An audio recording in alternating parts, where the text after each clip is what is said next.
That sort of life comes. The third stage comes to longing to reach the end. For how long will I walk this path? So you see, from fear of the journey, because of its difficulties, the dangers on the path, etc., the temptations, the sort of confidence we achieve through our experiences, internal experiences, which make it possible for us to brave the external world, to this depth of longing which says, I must be home soon. It is like the impatience of a traveler, you know. When you leave Madras Central to go to Delhi, you are happy. You are talking with others, making friends, exchanging food, you know. By the time you are in Nellore, you have exhausted those resources, you lie down with a novel. Then sleep overtakes you, one night is gone, next morning you are there at Ramagundam and you say, one night gone. Then you remember there's yet a whole day and a whole night in front of you. And you get out on the platform, walk a bit, buy another novel, cajole yourself into some sort of ability to be where you are in a happy way. But towards the end of the day, it flags. Fortunately, sleep comes to your aid. Third morning, you are almost there, and the train is stopped at, shall we say, crossing. And 5 minutes, 10 minutes, 15 minutes, you get more and more impatient. You feel like getting out and walking. Then you realize from where you are to Nizamuddin is still 8 kilometers. And surely that's going to take you about 128 minutes. Then you reconcile yourself, saying in 128 minutes, even if this moves, I'll still be there before I'll get there on my feet.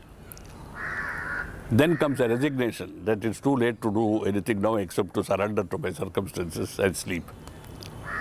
And you fall asleep.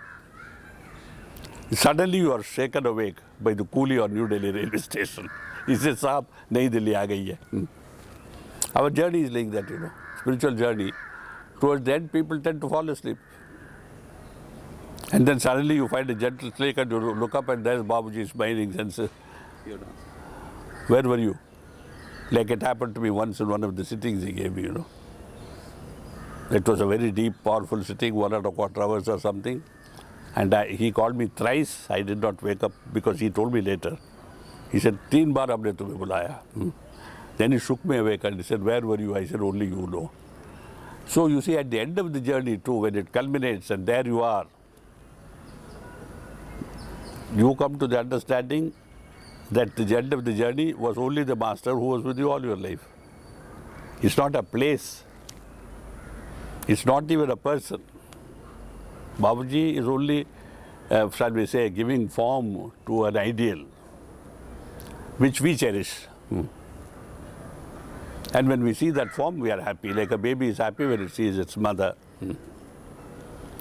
So we wake up and then we realize, we say, for heaven's sake, Babuji, this was the journey. He says, "My son, I told you, the journey always ends where it began." See? So in a sense, these talks are also to bring you back to the beginning, to show you once again where the end is. I think that's about it. Yeah. It was very nice. Very nice. I think this is enough for now. So I wish you all well, and may you all receive these talks, Sometimes you will receive them with anger because you may hear something you never heard before from me. And so, why didn't you tell me this, Chariji, 25 years ago?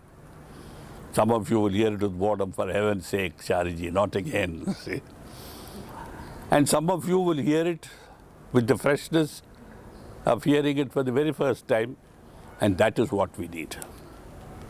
So thank you.